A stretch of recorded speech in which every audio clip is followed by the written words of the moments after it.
all over your body. Ooh, I like the way it sizzles. By far the most disturbing part of this video.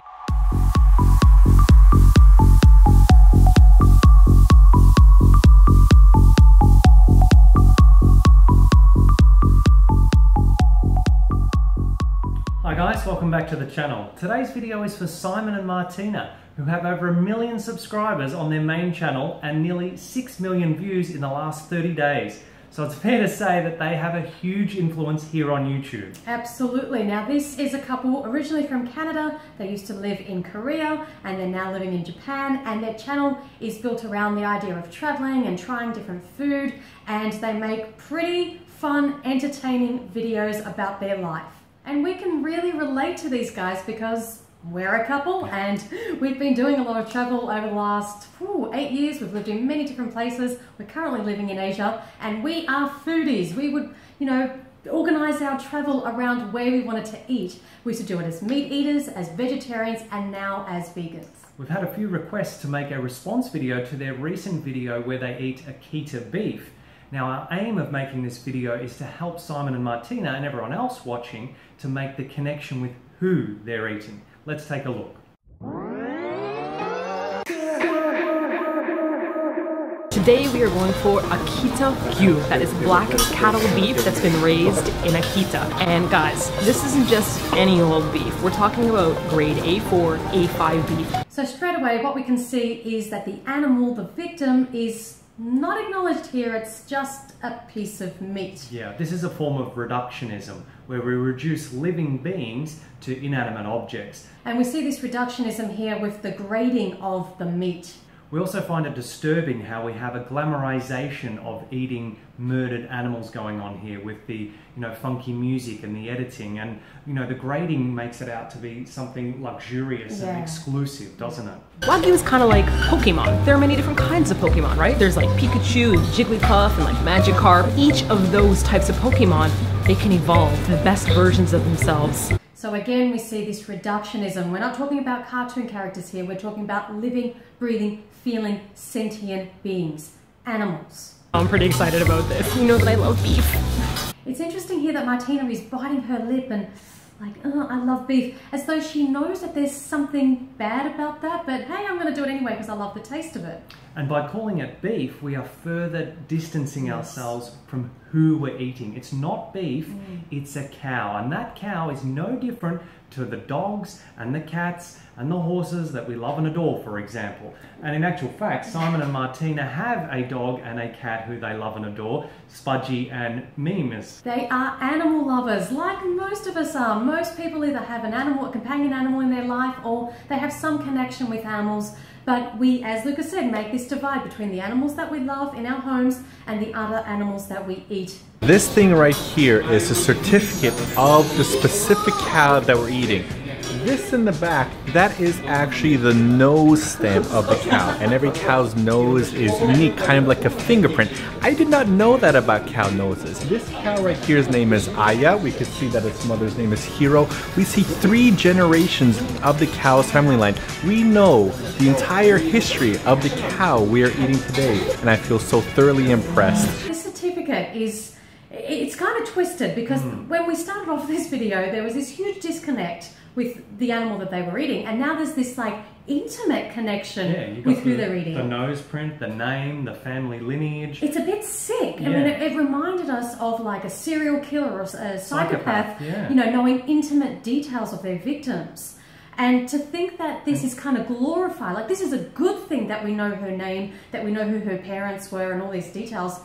That's not a good thing. That's a really sick thing. What they're trying to do is say that this is so much more better and intimate than eating a factory farmed piece of meat. It's an attempt at justifying eating this animal, as if it somehow makes it better the more they know about it. Now, Simon and Martina, if we were to make a video where we were eating Spudgy, your dog, and we were to show a certificate with Spudgy's nose print, name, and family lineage, would you be still as impressed as you are with the certificate of the cow that you're eating? And if not, why not? The answer is because we live in a speciesist society where we love some animals and we eat other animals. There would be international uproar. We'd be probably taken off YouTube. Except in some parts of the world, like China and South Korea, for example, where they do eat dogs. So we pose the question to you guys as foodies, and you like to try different kinds of foods. Why are you not trying dog? Why are you not eating dog? Why are you not making a video on your channel promoting to your over 1 million subscribers eating dog? Ooh. Oh yeah. Cover that beef in butter, you dirty, dirty piece of beef. Ooh. Get you all oiled up. Oh, look at that golden bubble. Oh, you like that, don't you? Oh yeah. Rub that hot, sexy meat juice all over your body. Ooh, I like the way it sizzles. By far the most disturbing part of this video, the sexualization of animals, of dead animals, of murdered animals. And for us, this is like a glorified or upmarket version of Epic Mealtime, where we have the sexualization of females and murdered corpses fused in together, and it's just perverse. Kita-Q, first try. Wasabi with a little bit of salt on top. Hold up, Martina, you said you loved beef. Well, then just eat the beef. Why do you need to cook it in butter? Why do you need to flavor it with salt and wasabi? So what kind of flavors are you after here? Beef? Dead meat? Or plant foods?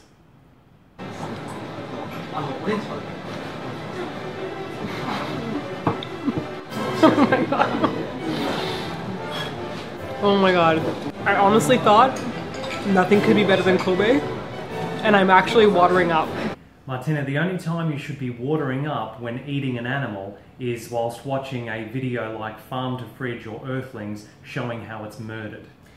And we have to take a step back here, because as we said at the very beginning of this video, we were once Simon and Martina. Yep. We loved eating animals, we loved meat, and we remember eating something that tasted so good. It was like, woo, it's taken me to another plane, you know, and you, at that time, you never ever think twice, and you never think, why would I stop eating this? This tastes so good. But that is a sensory pleasure. Yeah, because as Emily from Bite Size Vegan says, ignorance is bliss for the ignorant. And so the only thing that is different between who we used to be 5 years ago and who we are now is education. Thank you. Thank you, for being so wonderful. Simon, this is getting sick, sadistic, perverse. You know, again, you're thanking a murdered animal? No. This food doesn't have a taste. It has an emotion. It's not food, it's violence. And the only emotion that Aya was experiencing as a bolt crushed through her skull and she had her throat slit was terror. When you bite into it, you don't feel anything on your tongue. You feel it right here. It's like the beef goes right here. Oh, the irony, Simon, you got this one right. Absolutely, it does go right here, straight to the old ticker.